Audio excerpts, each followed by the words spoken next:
Tamil voice நேயர்களுக்கு வணக்கம். நம்ம தமிழ்நாட்டோட அரசியல் களத்துல தினம் பார்த்தோன்னா ஒரு ட்விஸ்ட், எதையுமே கணிக்க முடியாத அளவுக்கு ஒவ்வொரு நாளும் ஒரு நிகழ்வுகள் தமிழக அரசியல் களத்துல தொடர்ந்து நடந்துட்டே இருக்கு. அந்த வகையில ஒரு நாளும் புதிய மாற்றங்கள்.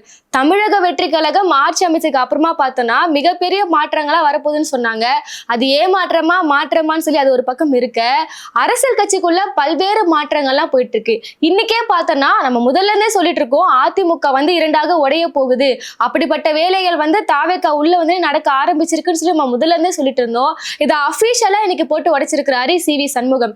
இன்னைக்கு சி.வி. சண்முகம் ஒரு பேட்டி கொடுக்கும் போது, நாங்க அபிஷியலா எங்களோட ஆதரவை நாங்க தாவேகாக்கு தரப்போறோம்னு சொல்லி அவர் போட்டு உடைச்சிருக்கிறாரு. அது மட்டும் இல்லாம அவரோட பேட்டில இருந்து பல்வேறு தகவல்கள் இன்னைக்கு வெளியே வந்திருக்கு. ரகசியமாக வைக்கப்பட்டிருந்த பல்வேறு தகவலை போட்டு உடைச்சிருக்காரு மீடியா முன்னாடி. என்னன்னு பார்த்தோம்னா, ஒண்ணு அதிமுக திமுக கூட கூட்டணி பேச்சுவார்த்தையில நடந்தாங்க அப்படின்னு சொல்லி ஒரு விஷயத்த சொல்றாரு. என்ன மறைமுகமா சொல்றாருன்னா, இப்ப எடப்பாடியார் அவர்கள் திமுக கூட ஒரு கூட்டணி பேச்சுக்கு போனதாலதான் நாங்க இந்த முடிவுக்கு வந்தோன்ற மாதிரி ஒரு விஷயத்த சொல்றாரு. அடுத்ததா அதிகாரப்பூர்வமாக இவ்வளவு நாளா பாஜக கூட கூட்டணியில இருந்தவங்க எல்லாருமே நாங்க அபிஷியலா என்டிஏ கூட்டணியில இருந்து விலகுறோம், நாங்க எந்த ஒரு கூட்டணியிலுமே இல்லைன்ற விஷயத்தையும் போட்டு உடைச்சிருக்காரு. இப்ப சந்தேகம் எங்கிருந்து வருதுன்னா, முதலமைச்சராக பொறுப்பேற்றிருக்கக்கூடிய சிஎம் விஜய் அவர்கள் என்ன பண்ண போகிறார், அதுதான் இப்ப மிகப்பெரிய ஒரு கொஸ்டின் மார்க்காவே இருக்கு. முன்னாடியே நம்மளுக்கு தெரியும், தாவேகா பெரும்பான்மை பெறுவதற்கு முன்னாடியே பார்த்தோம்னா அதிமுக தரப்புல இருந்து வாண்டடா ஆதரவு வந்துச்சு. இந்த மாதிரி சி.வி. சண்முகம், வேலுமணி தலைமையிலான ஒரு 33 எம்எல்ஏக்கள் 40 எம்எல்ஏக்கள் கிட்ட தாவேகாக்கு ஆதரவுக்கு தெரிவிக்க போறாங்க அப்படின்ற நியூஸ் இவரு இந்த இடதுசாரிகள் கட்சி, இந்த இந்தியா கூட்டணியில இருக்கிற பல்வேறு கட்சிகள் தாவேகாக்கு ஆதரவு தரத்துக்கு முன்னாடியில இருந்தே அதிமுக தரப்புல இருந்து வாண்டடா ஒரு அந்த சப்போர்ட் வந்துட்டே இருந்துச்சு. அப்பயே நம்மளுக்கு ஒரு சந்தேகம் இருந்துச்சு, என்ன இது இவங்க வாண்டடா தர வராங்களே, ஒரு வேலை மேலிடத்துல இருந்து பாஜக இருந்து மிகப்பெரிய ஒரு அழுத்தம் இருக்குமோ, இது ஒரு புதிய கணக்கு போட பாக்குறாங்களோன்னு சொல்லி நம்ம ஒரு டவுட்லயே இருந்தோம். அது உண்மையா பார்த்தோன்னா இன்னைக்கு கன்ஃபார்ம் ஆயிருக்கு. முதல்ல அதிமுகக்கும் தாவேகாக்கும் இடையே ஒரு பேச்சுவார்த்தை நடந்துட்டு இருக்கு, ஒரு முயற்சிகள் போயிட்டு இருக்குன்னு போட்டு உடைச்சது யாருன்னு பார்த்தோன்னா ஆதவ் அர்ஜுனாவோட மாமியார். அவங்க யாருன்னு பார்த்தோன்னா லீமா ரோஸ், லால்குடியோட எம்எல்ஏ, அவங்க தான் போட்டு உடைக்கிறாங்க. கட்சியில பல்வேறு தலைவர்கள் இருக்கிறாங்க, அது மூத்த தலைவர்கள் நிறைய பேர் இருக்காங்க. ஆனா இந்த விஷயத்த லீமா ரோஸ் அவர்கள் போட்டு உடைக்கிறதுக்கு பின்னாடி இருக்க காரணம் என்னன்னு பார்த்தோன்னா ஆதவ் அர்ஜுனா. சோ ஆதவ் அர்ஜுனாவும் லீமா ரோஸ் அவர்களும் ஒரு உறவினர்கள், அவங்க ஒரு மாமியார் மருமகன் என்ற உரிமையில இருக்கிறாங்க. இவங்க லீமா ரோஸ் என்ன பண்றாங்கன்னா, இப்ப ஆதவ் கிட்ட போயிட்டு இந்த மாதிரி எங்க கட்சியில இருந்து இவ்வளவு எம்எல்ஏக்களை நான் திரட்டி தரேன், நீங்க எங்களுக்கு ஒரு அமைச்சரவையில இடம் கொடுங்கன்ற மாதிரி சில பேச்சுவார்த்தை போனதாகவும், ஆதவ் அர்ஜுனா நீங்க வெயிட் பண்ணுங்க, சரியான நேரம் வரும்போது நானே சொல்றேன் அப்படின்ற பேச்சுவார்த்தைகள் போயிருக்குமோ அப்படின்ற ஒரு மிகப்பெரிய ஒரு சந்தேகம் இருக்கு. இன்னைக்கு பார்த்தோன்னா தமிழகத்துல தாவேகாவது யாரும் செய்யாத ஒரு மிகப்பெரிய ஒரு விஷயத்த செஞ்சுட்டாங்க, டாஸ்மாக் கடைகள் எல்லாம் மூடிட்டாங்க. அதை தொடர்ந்து இன்னைக்கு அபிஷியலா இந்த மாதிரி நியூஸ்கள் பரபரப்பா போயிட்டு இருக்கு. எடப்பாடி அவர்கள் தலையில மிகப்பெரிய ஒரு இடியை இறக்கி இருக்கிறாங்க. இப்போ தலைமையே மாற போதும், அதிமுக தலைமையே எடப்பாடி அவர்களை தூக்கிட்டு வேற யாரோ போட போறாங்களோன்ற நிலைமைக்கு இப்ப அது போயிடுச்சு. இப்ப இவங்களை பொறுத்தவரையுமே அதிமுக தரப்புல இருந்து தாவேகாக்கு எப்பவோ ஆதரவு தரன்னு தெரிவிச்சிட்டாங்க இந்த 33 எம்எல்ஏக்கள்.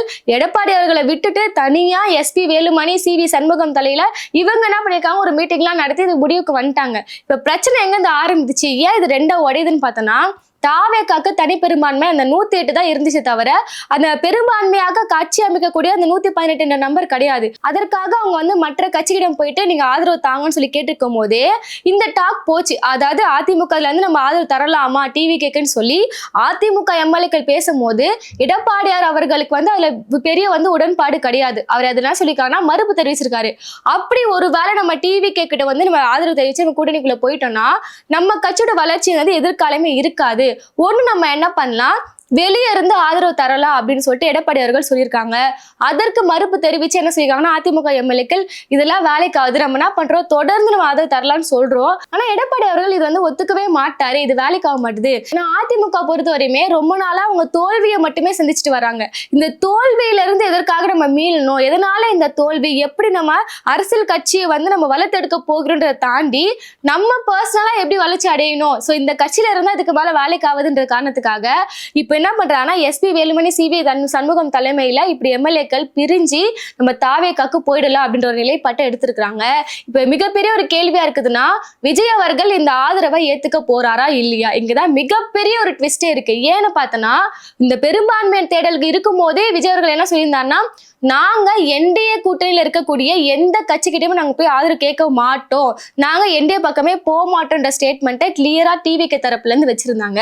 அதனாலே இவங்க என்ன பண்ணிட்டாங்கன்னா, இந்த இடதுசாரிகளான இந்த இந்தியா கூட்டணியில இருக்கிற திமுக, காங்கிரஸ் அந்த கூட்டணியில இருக்கக்கூடிய இடதுசாரிகளை எப்படியாவது நம்ம பக்கம் இழுக்கணும் அப்படின்ற வேலையில தான் தொடர்ந்து விஜய் அவர்கள் அதுலதான் கவனம் செலுத்தியிருந்தாரு. இதனையொட்டி என்ன பண்ணிட்டாங்க, அதே மாதிரி விசிகா, காங்கிரஸ், கம்யூனிஸ்ட் சொல்லி எல்லா கட்சிகளும் வந்து தாவேகாக்கு வெளியே இருந்து ஒரு ஆதரவு மாதிரி இப்ப உள்ள போயிருக்காங்க. இதனையொட்டி இப்ப விஜய் அவர்கள் இந்த 33 எம்எல்ஏக்கள் அந்த அதிமுக தரப்புல இருந்து வர எம்எல்ஏக்களோட ஆதரவை ஏத்துக்கிட்டா என்ன ஆகும்? ஒருவேளை இவங்க இந்த கூட்டணிக்குள்ள போயிட்டாங்கன்னா இங்க இருக்க இடதுசாரிகள் கண்டிப்பா இந்த கூட்டணில இருந்து வெளியேறுவாங்க. இப்ப தாவேகாவை பொறுத்த வரையுமே இப்ப அவங்க வந்து ஒரு ஊஞ்சல் ஆடிட்டு கட்சியா தான் இருக்கிறாங்க. இப்போ இடதுசாரிகள் ஆதரவு தெரிவிச்சு உள்ள வந்திருக்காங்க. இப்ப முதல் நாளே பார்த்தனா தமிழ் தாய் வாழ்த்து 2ஆம் இடத்துல பாடப்பட்டதுக்கு மிகப்பெரிய ஒரு கண்டனத்தை தமிழகம் ஃபுல்லா வந்துச்சு. அப்ப என்ன பண்ணிட்டாங்க, தாவேகா வந்து பயந்துட்டாங்க. என்ன இது, இந்த விஷயங்களை வந்து இந்த பாடல் ஒழிக்கப்படுறதுக்கு இவ்வளவு பெரிய கண்டனங்களா வலுக்குது, நம்ம என்னென்னமோ நினைச்சு வந்துமே, இப்படி ஒரு வலுவான எதிர்ப்புகள்லாம் வருது. ஒருவேளை தொடர்ந்து இந்த கட்சி நம்ம இருக்கும்போது ஏதாவது ஒரு திட்டங்களா பாஜக தரப்புல இருந்து மத்திய ஒன்றிய அரசுல இருந்து வரும்போது நம்ம வந்து எதிர்த்துலாம் கேள்வி கேட்க மாட்டோம், நம்ம பயப்படுவோம். அப்படி இருக்க சமயத்துல எதிர்காலத்துல ஒன்றிய அரசு வந்து தமிழகத்துக்கு எதிராக சில சட்டங்கள்லாம் கொண்டு வரும், நம்மளால எதிர்த்துலாம் பேச முடியாது. ஏன்னா நம்ம பயங்கரமா வந்து சில விஷயங்களை வச்சு நம்ம மாட்டிட்டு இருக்கோம் மத்திய அரசு கிட்ட. அதெல்லாம் இப்ப என்ன பண்றதுன்னா, நம்ம அதெல்லாம் கையெழுத்து போட்டுதான் ஆகணும், அவங்க சொல்றது செஞ்சுதான் ஆகணும். சோ அப்படி இருக்க சூழ்நிலையில இங்க இருக்க இடதுசாரிகள் கட்சிகள் நம்மளை நோக்கி கேள்வி கேட்பாங்களோ, இல்லைன்னா இந்த கட்சியில இருந்து விலகிடுவாங்களோ, ஆதரவுல இருந்து விலகிடுவாங்களோ, அப்ப தாவேகா என்ன பண்ணும், ஊசலாடி தான் இருக்கும். அப்ப இருக்கதும் போயிடுமோன்ற பயத்துல நம்ம ஒரு சேஃப் ஜோன்ல இருக்கணும். அதனால ஒருவேளை இப்ப நம்ம இந்த 118 இருக்கு, இது எப்ப வேணா போலாம், இல்ல இருக்கவும் இருக்கலான்ற நிலைமையில இருக்கு. சோ இந்த இங்க இருந்து வர இந்த 33 சேர்த்துக்கிட்டா, இந்த 37 சேர்த்துக்கிட்டா அந்த 118ன்றது ஒரு 130, 140, 150ன்னு சொல்லிட்டு ஒரு எண்ணிக்கைக்கு போகும்போது அவங்க எப்பவுமே ஒரு சேஃப் ஜோன்ல இருப்பாங்க. சோ இவங்க வந்துட்டாங்கன்னா காங்கிரஸ் போனாலும் சரி, இங்க இருக்க இடதுசாரிகள் போனாலும் சரி, அவங்களுக்கு எந்த ஒரு கவலையும் இருக்க போதில்லை. சோ அப்படிப்பட்ட ஒரு நடவடிக்கையை டிவிக்கு எடுக்க போறாங்களா அப்படின்னு சொல்லி ஒரு மிகப்பெரிய ஒரு கொஸ்டினா இருக்கு. அப்படி ஒரு வேளை விஜய் செய்தா எல்லாருமே கேள்வி கேட்பாங்க. ஏன்னா நீங்க இந்த மாதிரி அதிமுக இருக்க எம்எல்ஏ கூட இப்ப நீங்க ஆதரவு பெற்றீங்கன்னா உங்களுக்கு முன்னாடியில இருந்தே அவங்க கிரீன் சிக்னல் காமிச்சிட்டு இருக்காங்க. அப்பவே நீங்க இதே வேலையை நீங்க முன்னாடியே செஞ்சுட்டு போயிருக்கலாம். அப்ப இப்ப பண்றீங்கன்னா உங்களோட மிகப்பெரிய ஒரு எண்ணம் என்னவா இருக்கு, உங்க குறிக்கோள் என்னவா இருக்கு? உங்க ஒரே எண்ணம் பார்த்தனா அப்ப இந்தியா கூட்டணியை உடைக்கிறது தான் உங்களோட மிகப்பெரிய ஒரு எண்ணமா இருக்குதான்னு சொல்லி ஒரு கேள்வி இங்க இருக்குல்ல. ஏன்னா இப்ப நீங்க அந்த ஆதரவை ஏத்துக்கிட்டீங்கன்னா அப்படி முன்னாடி நீங்க அதை செஞ்சுட்டு போயிருக்கலாம். கரெக்டா இங்க இருக்கிற திமுக கூட்டணியில இருந்து எல்லாத்தையும் உடைச்சு கூட்டிட்டு போயிடு அப்புறமா தான் நீங்க அதை சேர்க்கிறீங்கன்னா அப்ப மிகப்பெரிய ஒரு அரசியல் சூழ்ச்சி இங்க வெளிப்படுது. இப்ப ஒன்னும் இல்ல, இந்த எம்எல்ஏக்கள் இங்க அதிமுக எம்எல்ஏக்கள் உள்ள வந்துட்டாங்கன்னா ஆட்டோமேட்டிக்கா வந்து இந்த இடதுசாரிகள் வெளியே வராங்கன்னே கூட வச்சுக்கோங்களேன், மீண்டும் வந்து அவங்க திமுக கூட்டணியில தான் இருப்பாங்க. இப்பவே அவங்க ஆதரவு தரும்போது என்ன சொல்லியிருந்தாங்கன்னா, நாங்க திமுக கூட்டணியில தான் இருக்கிறோம், நாங்க ஜனாதிபதி ஆட்சி உள்ள வந்துடக்கூடாது, எந்த ஒரு மதவாத சக்திகளும் தமிழகத்தை தாக்கக்கூடாதுன்ற ஒரு கட்டாயத்தின் பேரிலே நாங்க ஆதரவு தரோம். இப்பவும் சொல்றேன், திருமாவளவன் என்ன சொல்லியிருக்காருன்னா, நான் இப்பவும் சொல்றேன், தாவேகா என்பது RSS பிள்ளைகள் தான். சோ கட்டாயத்தின் காரணமாக தமிழகத்தோட எதிர்காலத்தோட அந்த அக்கறை கொண்டுதான் நாங்க தாவேகால இணையறோம்னு சொல்லி தான் திருமாவளவனே போயிருக்காரு. நாளை பின்னே இவங்க இந்த மாதிரி வேலைகள்லாம் பண்ணாங்கன்னா கண்டிப்பா இவங்க வெளியே வந்துருவாங்க. ஏன்னா இவங்களோட நிலைப்பாடு அப்படிதான் இருக்கும். விசிகா, கம்யூனிஸ்டை பொறுத்தவரை இவங்க நிலைப்பாடு ஒத்து போகவே இவங்க வெளியே வந்துருவாங்க. இவங்களுக்கு கூட்டணி இங்க தான் இருக்கு. காங்கிரஸ் என்ன பண்ண போறாங்க, இதுதான் மிகப்பெரிய ஒரு இதுவே. என்னன்னா இவங்களை ஜெயிக்க வச்சது எல்லாமே திமுக கூட்டணியில இருந்து உழைச்சி எல்லாமே வெளியே வந்து வெற்றி பெற்ற அப்புறமா அவங்களுக்கு எது சாதகமான ஒரு கட்சியை தேடி போய் திமுகவோட முதுகுல குத்திட்டு போனாங்களே, அதற்கான சம்பளத்தை காங்கிரஸ் பெறுவார்கள். இடதுசாரிகள் அந்த கூட்டணியில இருந்து விலகுனாலுமே அவங்களுக்கு ஒரு நல்ல ஒரு கூட்டணி இருக்கு, இடதுசாரிகள் கூட்டணி இருக்கு, மதவாத சக்திய கூட்டணி இருக்கு. ஆனா காங்கிரஸ் என்ன பண்ணுவாங்க, அவங்களால தாவேகாவுடனும் இருக்க முடியாது, இங்க இந்தியா கூட்டணிக்கும் வர முடியாது. அப்போ காங்கிரஸ் வந்து அனாதியாக்கப்படும். இது வந்து நம்ம வந்து காங்கிரஸை கேவலப்படுத்தி பேச தாண்டி மோடி அவர்களே வந்து காங்கிரஸை இழிவுபடுத்துறாரு. இந்த மாதிரி இந்த 2 சீட்டு எம்எல்ஏக்காக திமுகவோட முதுகுல குத்திட்டு போன கட்சின்னு சொல்லிட்டு காங்கிரஸை பேசுறாங்க. சோ இப்படி ஒரு விஷயம் நடந்தா காங்கிரஸ் நடு தெருவுக்கு வருது, உறுதியான ஒரு விஷயமா இருக்கு. இப்ப திமுக பொறுத்த வரையுமே இங்க 33 எம்எல்ஏ வந்தாலும் இங்க இருக்க எம்எல்ஏ யாரு போனாலுமே அவங்களுக்கு எந்த ஒரு அச்சமும் கிடையாது. அவங்க ஒரு வலுவான எதிர்கட்சி தலைவராக தொடர்ந்து இருந்துட்டு வராங்க. ஏன்னா இந்த பெரும்பான்மை விஷயங்கள் போயிட்டே இருக்கும்போது கூட அதிமுக தரப்பு வந்து எடப்பாடி அவர்கள் என்ன பண்ணிட்டாருன்னா எம்எல்ஏக்களை வந்து ரெசார்ட்ல வச்சு ஒழிக்க ஆரம்பிச்சிட்டாங்க. சோ அப்படி அவங்களை பாதுகாத்து இவங்க வெளியே போயிடக்கூடாதுன்ற அச்சத்துலதான் அதிமுக இருந்துச்சு. இவங்க மட்டும் தான் பார்த்தனா ஆளுங்கட்சியான தாவேகாவும் அதே பயத்துல தான் இருந்துச்சு. நம்ம பெற்றதை 108, அதுலயும் எல்லாரும் கல்வி பட போறாங்கன்னு சொல்லி அவங்களையும் ஒரு ரெசார்ட்ல வச்சு பாதுகாக்கிற வேலையை தாவேகா செஞ்சுச்சு. இந்த 2 சூழ்நிலையிலுமே திமுக மட்டும் தான் மிக கூலாக அந்த எம்எல்ஏக்கெல்லாம் பதுக்க வேண்டிய சூழ்நிலை அவங்களுக்கு கிடையாது. சோ அந்த கட்சி என்பது ஒரு கொள்கை ரீதியாக நிற்கக்கூடிய ஒரு கட்சி. அங்க எம்எல்ஏக்கள் ஆட்சிக்காகவோ பங்குக்காகவோ போக மாட்டாங்க அப்படின்ற தைரியத்துல திமுக தொடர்ந்து இருந்தாங்க. அதனால இவங்களுக்கு எந்த பெரிய ஒரு இதுவும் வரப்போகுது இல்ல. இன்னைக்கு சட்டப்பேரவையில கூட உதயநிதி ஸ்டாலினோட பேச்சு மிக தெளிவாக இருந்துச்சு. சனாதனத்தை நான் ஒழிப்பேன்னு பேசுறாரு. என்னதான் நானும் சிஎம் விஜய் அவர்களும் ஒரே காலேஜ்ல படிச்சிருந்தாலும் சீனியர் ஜூனியர்னு சொன்னாலுமே அரசியல்ல நாங்க தான் சீனியர். சோ தொடர்ந்து எங்களுக்கு இருக்கிற நாலேஜையும் எக்ஸ்பீரியன்ஸும் உங்களுக்கு தர நாங்க ரெடியா இருக்கோம், நீங்க கத்துக்கோங்க அப்படின்ற மாதிரி முதல் வார்த்தை எப்படி இருக்கலாம் முடிக்கிறாருன்னா சனாதனத்தை நாங்க ஒழிப்போம் அப்படின்ற மாதிரிதான் உதயநிதி ஸ்டாலின் முடிக்கிறாரு. ஆனா அதுக்கு எந்த ஒரு பதிலுமே விஜய் அவர்கள் கொடுக்கவே இல்லை. சிஎம் விஜய் அவர்களை பொறுத்தவரையுமே எல்லா விஷயங்களும் இப்பதான் கத்துட்டு இருக்காரு. முதல் நாள் ஆண்டவன் மீது ஆணை, அடுத்த நாள் உளமாறு உறுதி அளிக்கிறேன்னு சொல்லி எல்லா விஷயங்களும் இப்பதான் கத்துட்டு வராரு.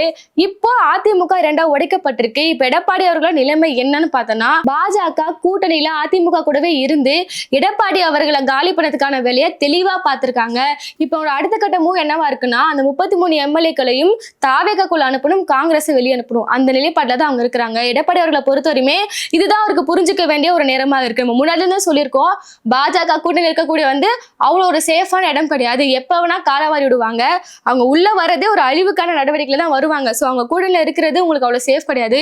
இப்ப எடப்பாடி அவர்கள் இதை புரிஞ்சிருப்பாருன்ற ஒரு நம்பிக்கையில மக்கள் இருக்கிறாங்க. கூடவே இருந்து அது 2ஆ உடைச்சி ஒரு பக்கம் எம்எல்ஏக்கள் எல்லாம் அவங்களுக்கு சாதகமான கட்சிக்கு அமைச்சு எல்லா வேலையும் பண்ணிட்டு இருக்காரு. இப்பவாது எடப்பாடி அவர்கள் புரிஞ்சுட்டு அவங்க தலைமையிலான அண்ணா திராவிட முன்னேற்ற கழகம்னு ஆரம்பிச்சு எம்ஜிஆர், ஜெயலலிதா, அப்புறம் எடப்பாடி அவர்கள் சொல்லி வர இந்த கட்சியில எப்படி இதுக்கப்புறமாவது நம்ம முன்னேற்றி போகணும், எதனால மக்கள் நம்மளை புறக்கணிக்கிறாங்கன்னு சொல்லி அதெல்லாம் தெரிஞ்சுக்கிட்டு எந்த ஒரு மதவாத சக்தியில இருந்தா நம்மளுக்காக மக்கள் ஓட்டு போட்டாங்களா, இப்படி மதவாத சக்திகள் கூட இருக்கிறதால மக்கள் நம்மளுக்கு ஓட்டு போடலையா இல்ல என்னன்னு சொல்லி அதை கன்சிடர் பண்ணி இனி வரும் தேர்தலையாவது நீங்க ஆக்டிவா இருக்கணும். இதுதான் காரணம்னு சொல்லி அவங்க ஒரு சைடு எம்எல்ஏக்கெல்லாம் போயிட்டாங்க சொல்லி மீண்டும் நீங்க பாஜக போயிட்டீங்கன்னா அண்ணா திராவிட முன்னேற்ற கழகம்ன்றது மீண்டும் ஒரு பின்னடைவை சந்திக்கும். அதெல்லாம் நீங்க தாண்டி வெளியே வருது அப்படி ஒரு கட்சியே இல்லாம போயிடும். கடைசியா பார்த்தோன்னா விஜய் அவர்கள் சொல்ற மாதிரி டிவிகே வெர்சஸ் டிஎம்கே அப்படின்ற விஷயம் தான் இங்க போயிட்டு இருக்குமே தவிர அதிமுகன்ற ஒண்ணே இல்லாம போயிடும். இந்த எம்எல்ஏக்கள் தொடர்ந்து இந்த நிலைப்பாடை எடுத்திருக்கிறாங்க. அடுத்த விஜய் என்ன பண்ண போகிறார், இவங்களோட ஆதரவா வாங்க போறாரா இல்லையா, இதற்கு இடதுசாரிகளோட நிலைப்பாடு என்னவா இருக்க போகிறது,